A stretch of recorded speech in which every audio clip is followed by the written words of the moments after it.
तो अब 34वें में कहते हैं प्रच्छेदन विधायणाभ्याम वा प्राणस्य। यहाँ अगले 5-6 सूत्रों में सब जगह वाह आए, जैसे ईश्वर परिधान के साथ भी आया था 23वें में ईश्वर परिधानाद वाह एक विकल्प है कि ऐसा किया जा सकता है, लेकिन यह अनिवार्य नहीं है ना। एक सुझाव दे रहा है कि ये भी है, यानी एक से अधिक सुझाव दिए जा रहे हैं। तो पहले तो जो 23वें में ईश्वर परिधानाद वाह कहा था कि यह ईश्वर परिधान का एक आसान सुगम रास्ता उन्होंने बताया। जिन्हें यह रास्ता समझ में नहीं आता या पसंद नहीं है, अब 30वें सूत्र से दूसरे कोटि के लोगों को बताया जा रहा है जिन्हें ईश्वर परिधान नहीं अपनाना चाहते किन्हीं कारणों से।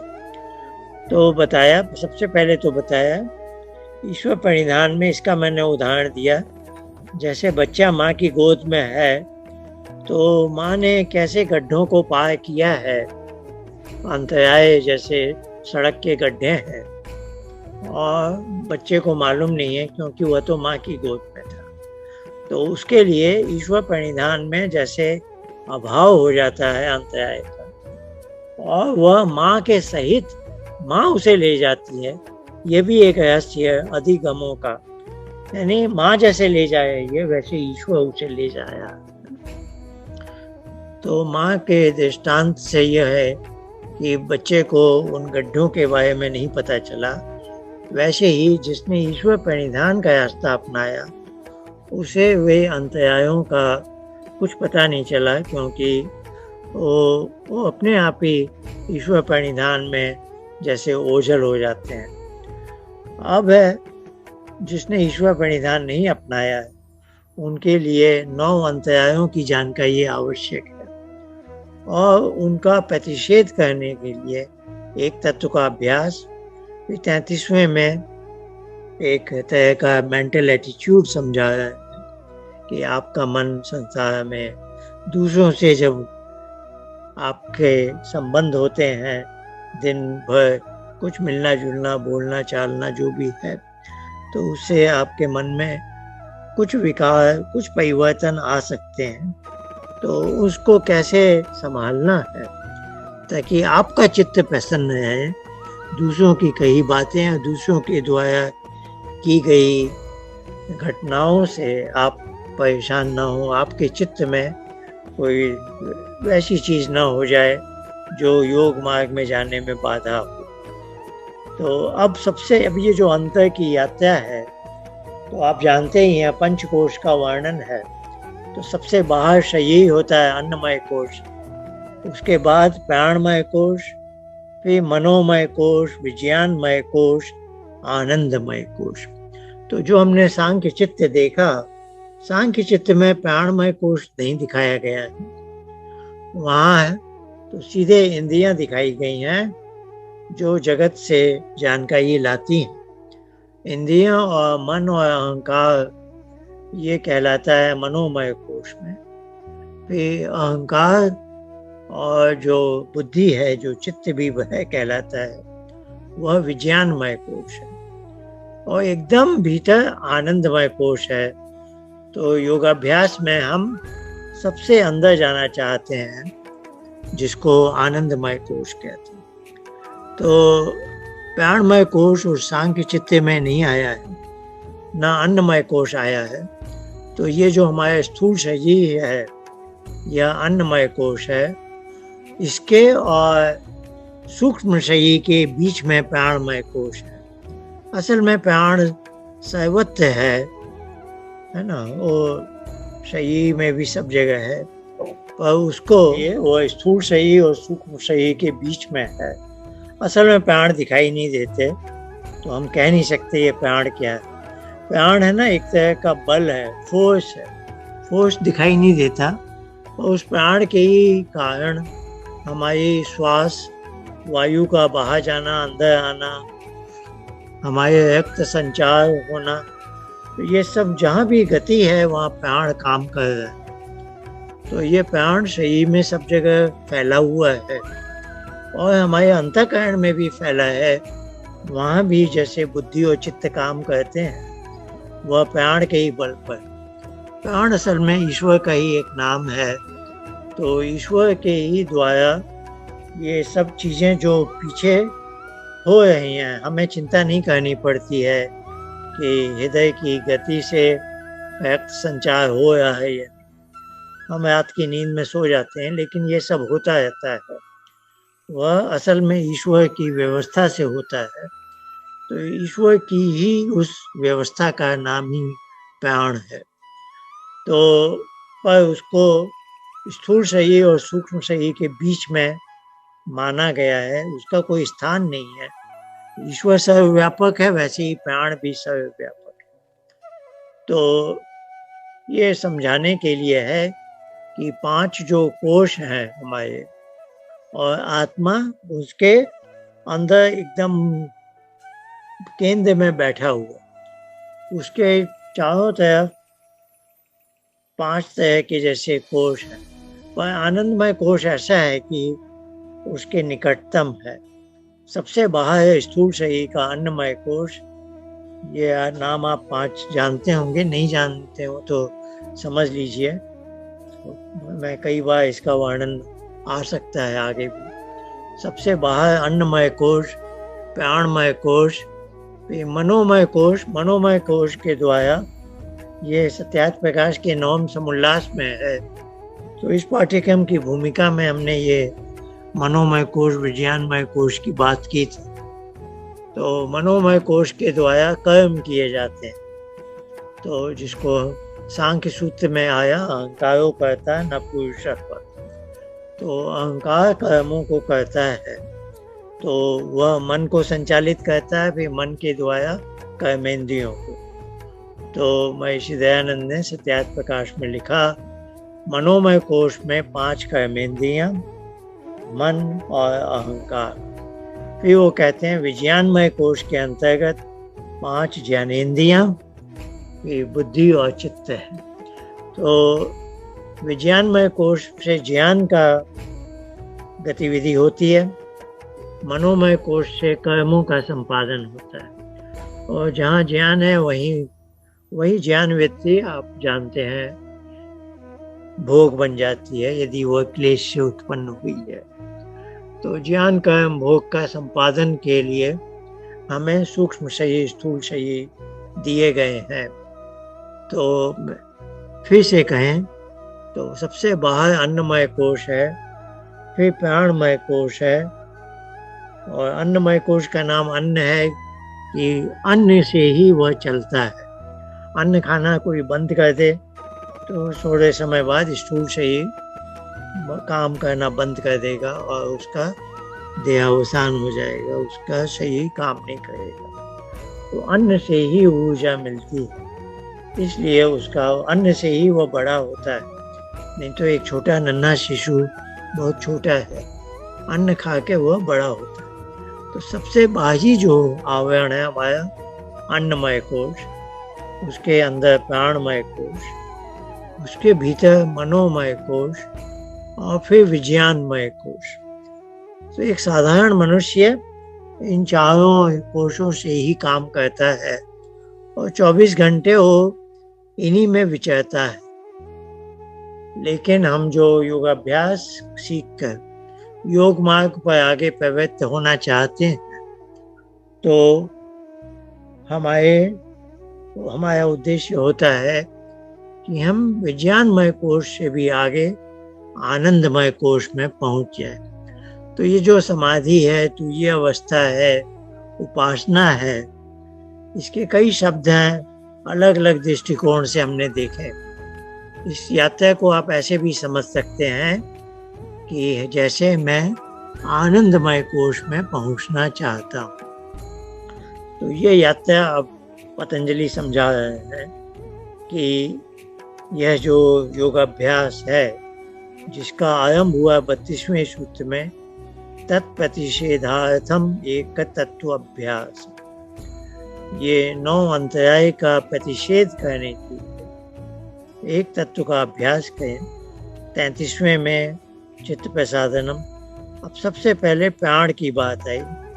प्रच्छेदन विधारणाभ्याम व प्राणस्य।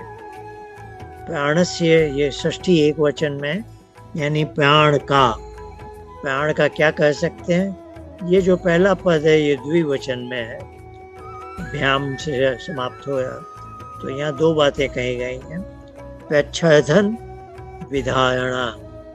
प्रच्छेदन है जैसे कोई चीज, जैसे दूध गर्म करते हैं ना, तो दूध की मलाई बर्तन में चिपक जाती है, तो उसको किसी चमचे से हम निकालते हैं।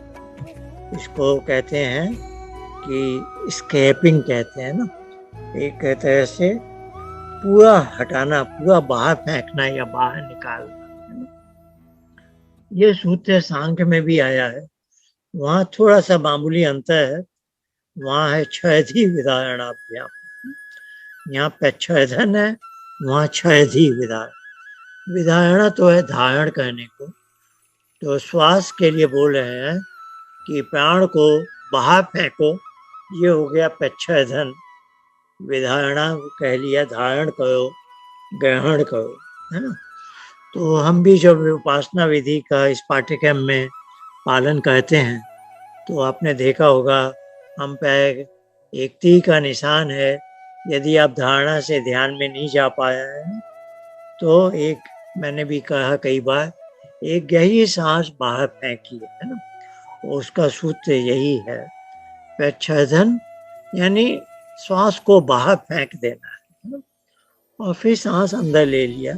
पर यहाँ 3 या 21 बार प्राणायाम नहीं किया जाता है, एक वन टाइम बस सांस को बाहर फेंका और अंदर लिया, है ना। तो इसका प्रमाण ये सूत्र माना जाता है कि प्राण का थोड़ा निग्रह किया।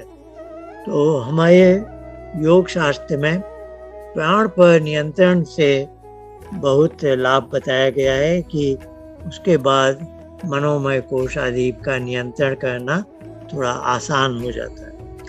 तो एक ये विकल्प दे रहे हैं। फिर वो कहते हैं, जो वाह लगाया यानी विकल्प, एक तत्व अभ्यास की बात चल रही है 32वें सूत्र से। वो प्रकरण है एक तत्व का अभ्यास, यानी ध्यान एक ही चीज में लगे। तो ध्यान जब बट रहा है तो प्राण का, या प्राणायाम नहीं है, तो प्राणायाम इसे आप कह सकते हैं कि आपने अपने मनोयोग से एक तरह की सांस बाहर फेंकी है या अंदर ली। अब वो कहे हैं 35वें सूत्र में, अब मनोमय कोश का ये मन है ना, जिसको, क्योंकि आपने यजुर्वेद के मंत्रों में देखा, तन्मे मनः शिव संकल्प मस्तु, वहाँ मन था समग्र अंतःकरण के। यहाँ सांख्य और योग दर्शन में प्राय मन आता है बुद्धि अहंकार मन, जो 3 इकाइयाँ, उसकी तीसरी इकाई सबसे निकटतम पुरुष के है बुद्धि, जिसको चित्त भी कहते हैं। दूसरे नंबर पर है अहंकार, तीसरे नंबर पर है मनस। तो उस मनस का वर्णन आया है, मनस स्थिति निबंधिनी, कि विषयवती व प्रवृत्ति उत्पन्ना। इंद्रियों के जो विषय होते हैं वो इंद्रियों ने ग्रहण किए, वो मन को देते हैं, तो मन उन विषयों को प्राप्त करता है। तो कह रहे हैं कि मन को स्थित कर लो, बांध लो, निबंधिनी, है ना।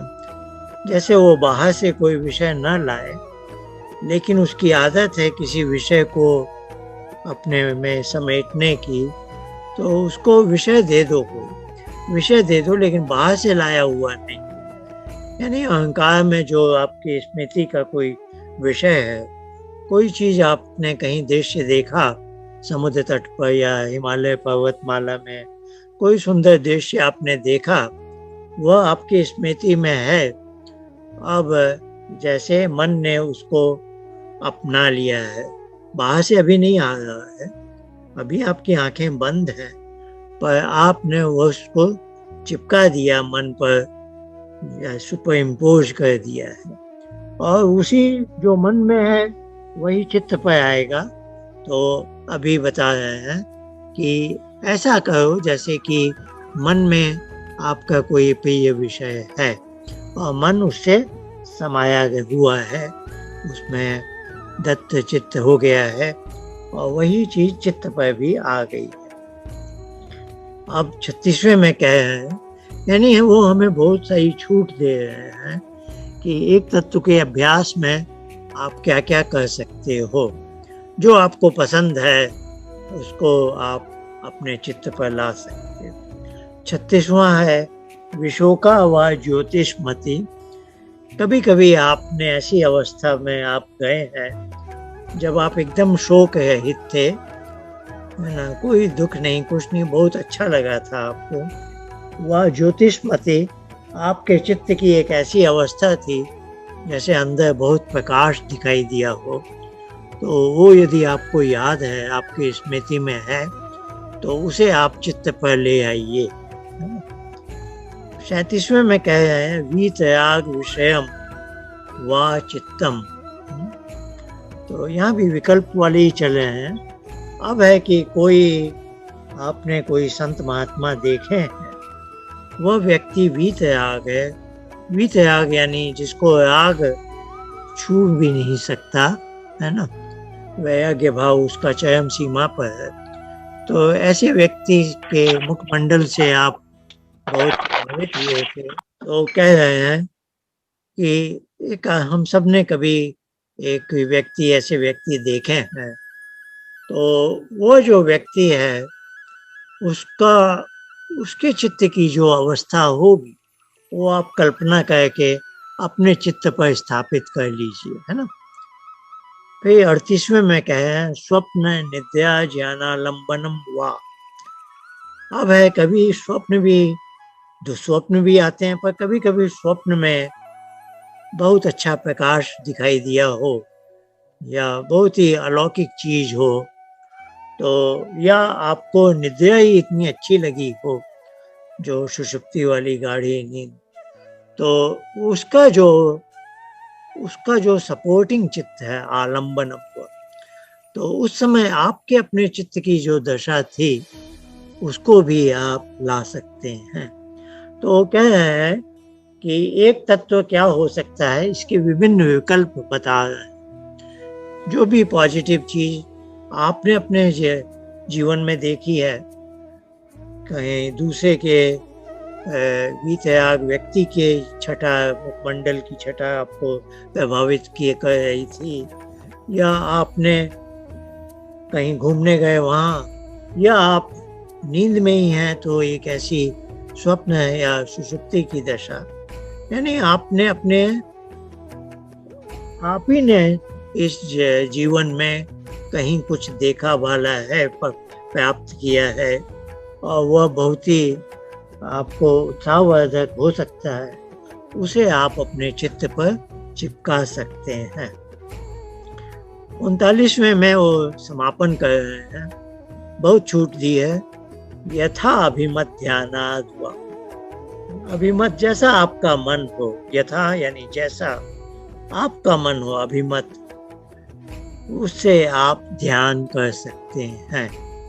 यानी अब ध्यान में बैठने के लिए इस व्यक्ति को कहा जा रहा है कि जो भी तुम्हें अनुकूल लगता हो उसका आप ध्यान कर सकते हो। उन्होंने 5-6 सूत्रों में 34वें, 25, 37, 36, 37, 38 में अपनी तरफ से सुझाव दिए हैं, जो प्राय आप देखेंगे दिशा अंदर जाने वाली थी। 34वें में प्राणमय कोश से संबंधित थी, 35वें में मनोमय कोश से संबंधित थी, 36वें में हमारे ही विज्ञानमय कोश से संबंधित थी, 38वें में 37वें में भी वैसा ही है कि हमारे चित्त में दूसरे के चित्त का क्या आकलन है। 38वें में जब मैं एकदम सुषुप्ति में हूँ और भी अंदर की यात्रा के समय, तो एक तरह की पतंजलि के सूत्रों में एक क्रम होता है, उस क्रम से आपको हटना नहीं चाहिए। और उस क्रम को समझना चाहिए। तो यहाँ क्रम है अंदर की यात्रा का। तो अन्नमय कोश से प्राणमय, मनोमय, विज्ञानमय, और उसके बाद जो अभी आनंदमय कोश नहीं है, क्योंकि आनंदमय कोश में तो हम पहुंचना चाहते हैं, पर आनंदमय कोश का एक प्रतिलोम रूप है जो ईश्वर हमें सुषुप्ति में ले जाता है। तब वो हमें प्रकृति के महासागर से, जिसको महर्षि दयानंद ने सुषुप्ति का वर्णन नवे समुल्लास में किया है, आप प्रकृति रूप हो जाते हो, है ना।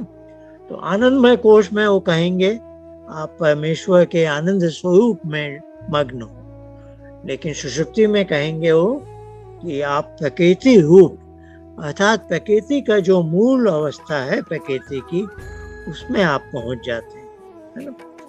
तो यह सुषुप्ति और समाधि का भेद, हम इस पर कई बार चर्चा कर चुके हैं।